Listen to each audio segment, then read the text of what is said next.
Hello and welcome back. It is so good for you to be here again. Thank you so much for joining us. If this is your first jump into the interview series, then welcome. It's beautiful to have you here.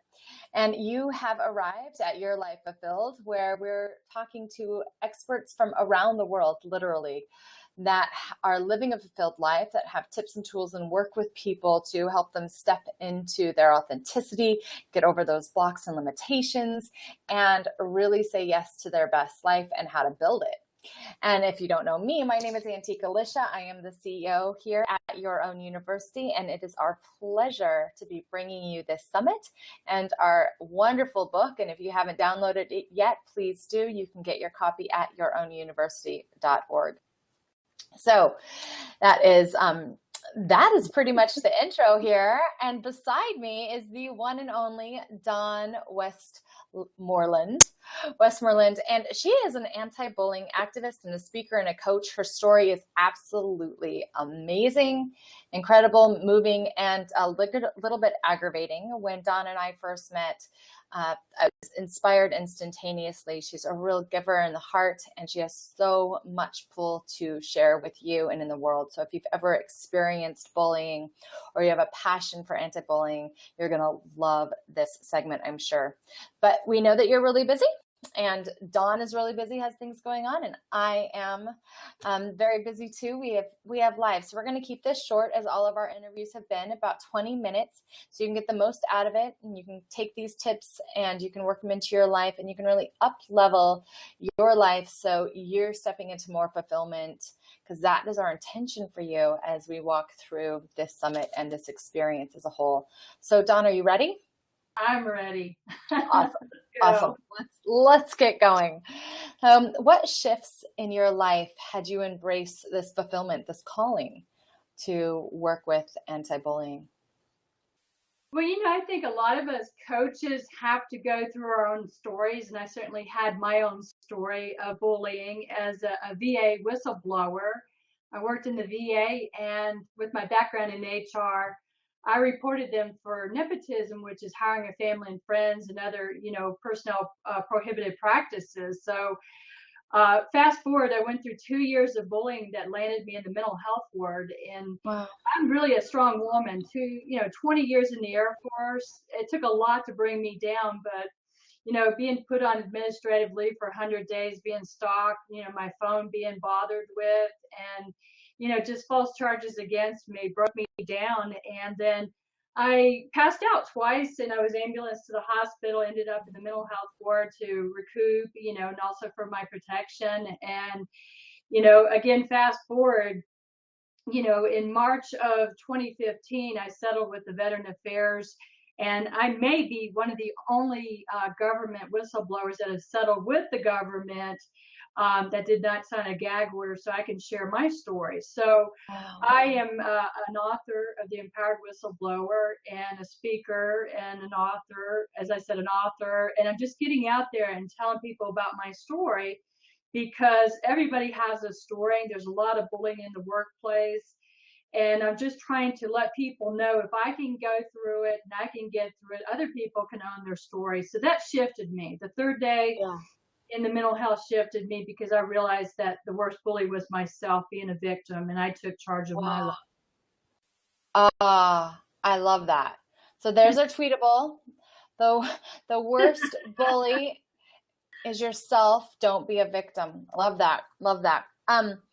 So how did you step out of this victimhood? Yes, I love that, you were locked up for your own protection.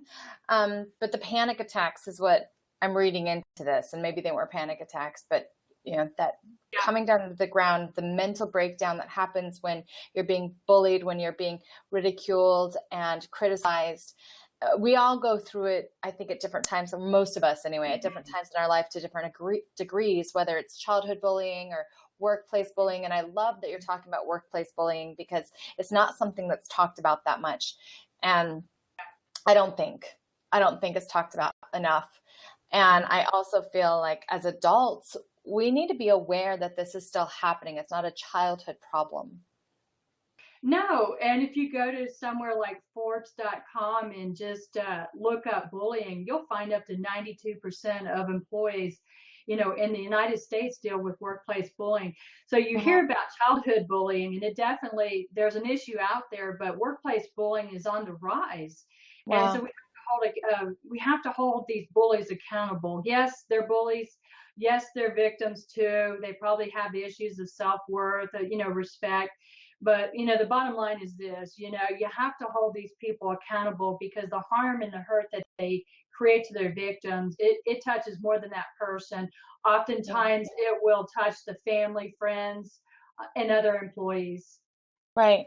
Because they turn around and do it to others as well as they get angry and get upset and get hurt sometimes. Sometimes, not always. Other times they stand up, have a mental breakdown and get help and then go after the government. I mean, the VA and to settle and to win and to not have a gag order, that's a great accomplishment. And I just want to say congratulations for whistleblowing and winning and standing in your truth and being able to share this with us, because I know I would figure it's even more frightening when you're going after big government and the military. Because, when we Yeah. think about strength, like military, that doesn't really get much scarier than that. Yeah, I get asked all the time, how did I get through it, because I crack people up, but I'm more of an introvert, an extroverted introvert. But you spend 20 years in the Air Force as a female. You can't be a weak female to get through Right. 20 years. And No. and I never downplay it. Yes, I was scared. Yes, I was fearful. Yes, I had many, many nights that I could not sleep. I had anxiety. I was on so much medicine. And then I realized, I'm in charge of my destiny. I took accountability the third day that I just kind of had that epiphany. And I'm like, by George, you know, I am being so cruel to myself by being the victim. And I still had to go through another year of it. And I had to learn and empower myself and to stand in my truth and hold them accountable. So it's really powerful because there's so many people out there that will do whistleblowing, but they don't know their rights. They don't know how to protect themselves. They don't know Yeah. how to stay balanced. And then if they do settle, a lot of times they settle for less than what they deserve, and then they can't talk about it because they've signed an agreement that they won't talk about it. But I held my folks, the bullies in the VA, I held them over a barrel, and we were down to 2 days before the Equal Employment Opportunity Commission, and I told them I am not signing a gag order that will keep me quiet. But I'm honestly, positively sure that they never thought I'd be on 40 different radio shows and 6 magazines talking about my story to help other people. So that's powerful. Talk about stepping into your purpose and turning a bad situation good. So, so powerful. And I love how you said like, they don't know about their laws and everything. And that's where we really come in as a coach. That's where you come in as a coach, because you had to learn about all this in order to win, in order to stand in this right. And that's powerful in itself. My next question is, in this segment, if somebody is being bullied or is just interested in it, or is feeling the sense of needing to step forward through obstacles, through people coming back at them. It might not even be bullying, but maybe you need to confront somebody about something or go through something, what you just did, going through the courts and stepping through that last year of your journey. What tips and tools did you have to really learn in your own life that you can now hand to our audience? Well, you got to face the fear. I don't think you can be fearless when you do things like that. You got to face the fear. And so you can be on either side of the fear. You can be the victim, or you can feel it and just move through it and, be more empowered. And another thing is to document. I teach people today, my clients, or I give, sometimes free advice on consultations. You've got to document things, and you need to know how to document things properly. You can't ramble on and on and on. It has to be objective. But what's really, really important, because things like this can last for years. Sometimes it can be 3 or 4 years before you go to Equal Employment Opportunity Commission hearing. That's a mouthful, isn't it? And so, you're dealing with it, the stress harassment for years. So you've got to learn to, one, find balance in your life, manage your stress, speak your truth, and just, hold yourself, but also hold them accountable too. And it does take a lot of strength to do that. Wow. Oh, I bet it does. I bet it does. So, how did you hold yourself accountable? And maybe just a tip or two on the basics of documentation, since those are the two things that you mentioned that people Yeah. can do now. Well, when I talk about accountability, I'm talking about being responsible for yourself. I'm talking about personal power. I'm talking about not giving away your personal power. And a lot of ways that we give away our personal power is by not believing in ourselves as much as other people believe in ourselves. So we have to learn how to empower ourselves. And that can be done a lot of ways. It could be through coaching. It could be through, there's so many modalities out there that can help with, empowering yourself. So, keeping that personal power, owning it, believing in yourself, owning your truth and such. That's so important. And with documentation, one of the biggest things I tell people about documenting is, here's a good example, is letting the owner or the director or the manager or the place that you're working know that you're feeling threatened, bullied, harassed. And it's really important to let them know that, one, it may be harming you physically and mentally. And sometimes that's really hard and embarrassing thing to do. And it was for me too. But here's where I'm going with this is that when you do that, you put them on notice, you put a written track of documentation that you can use later if you have to go to court or if you settle.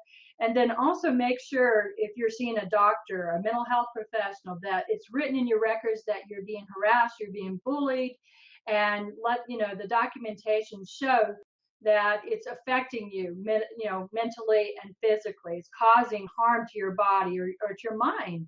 And so when you take all that together, that's one of the reasons that I was able to hold the VA accountable and hold them over the barrel, because I had such wonderful documentation. They had nothing on me. And you can't depend on witnesses. Witnesses will fold all the time. They'll get scared. They're scared they'll get fired. So when you have written documentation, you can't dispute it if it's credible. Okay.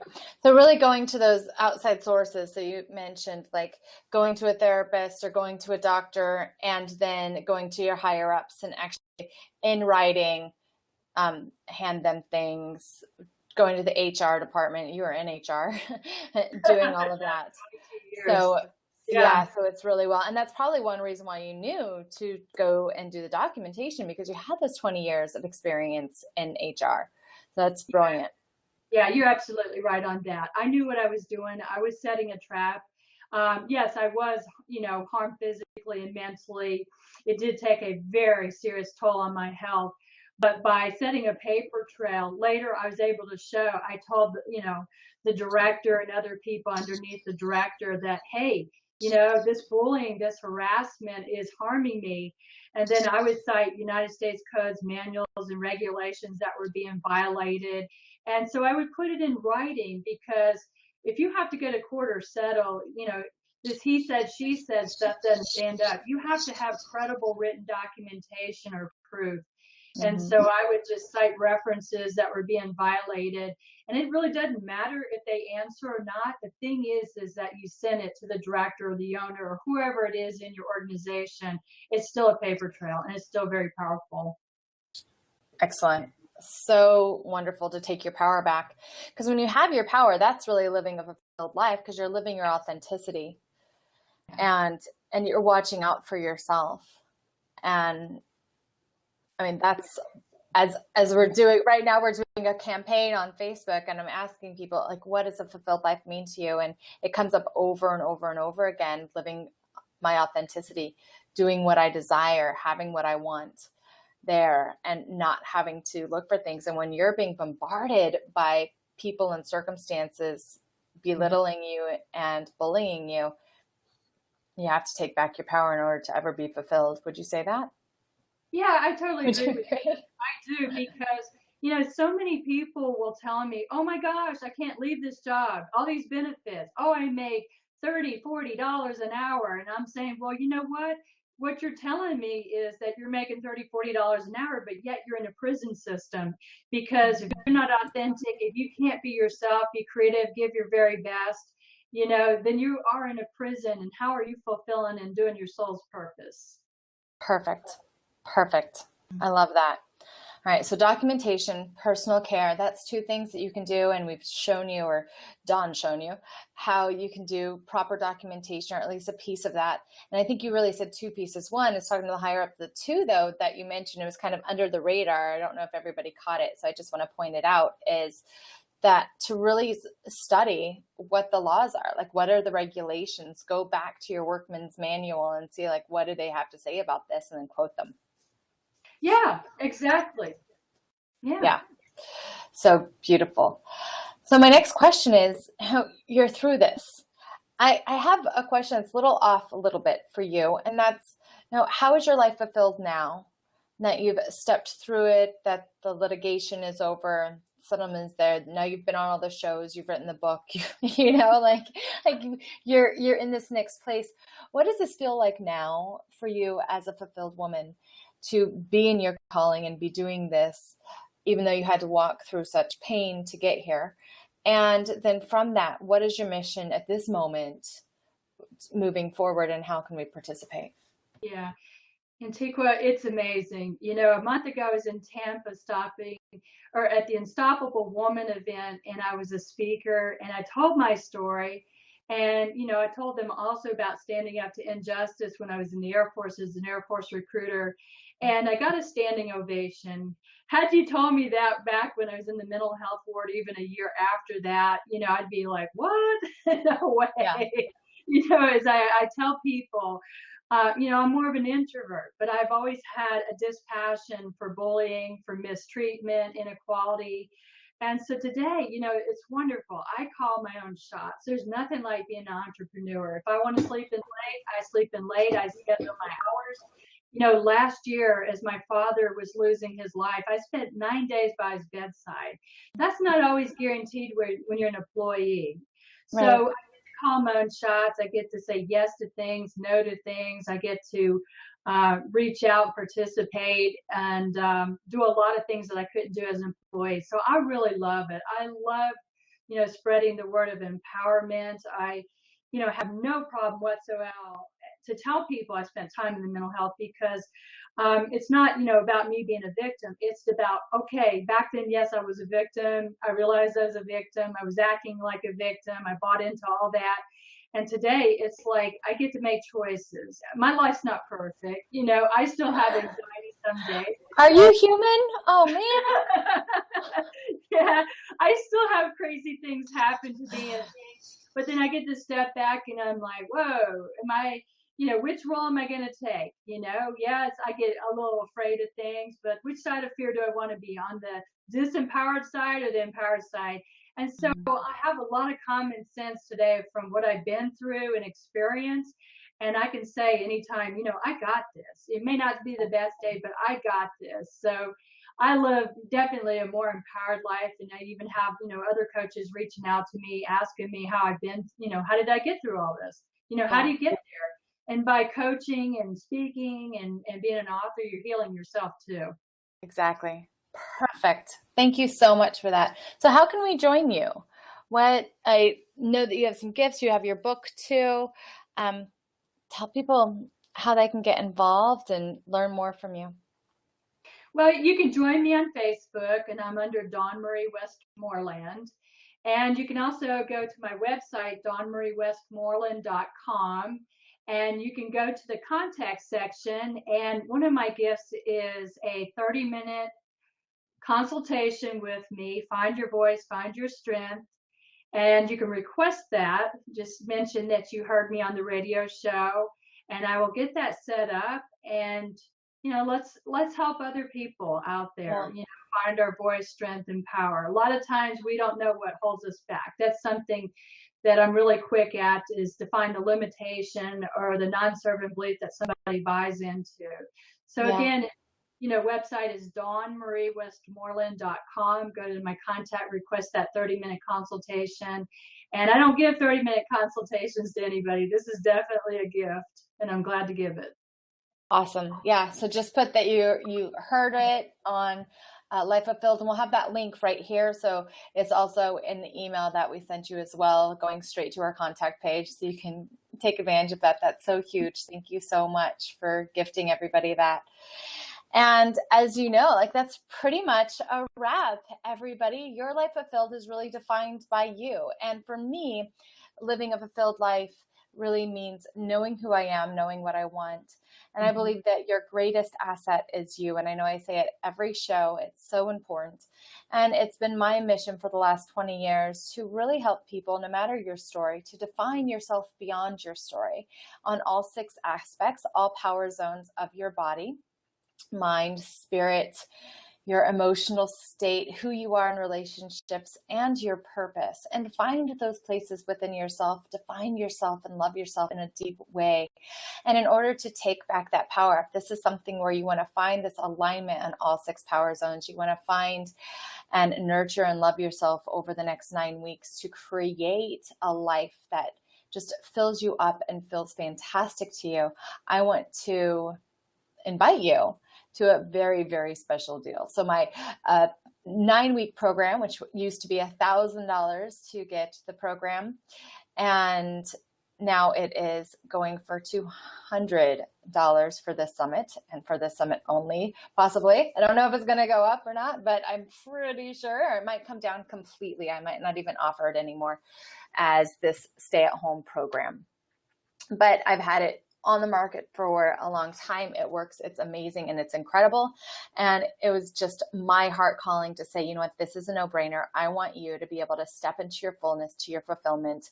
This is what the summit is all about. You loving you, because like I said, you're your greatest asset. So I've made it a no-brainer for you to get that. And you can get that right here.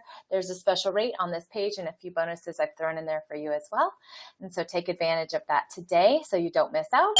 And we will see you next time right here on Your Life Fulfilled, Your Fulfilled Life on the summit. And Dawn, thank you so much for being here with us today and sharing everything, and for doing what you're doing and speaking. I really honor you, and I admire what you're doing. Thank you. Thank you. Thank you so much. Yeah, you're welcome.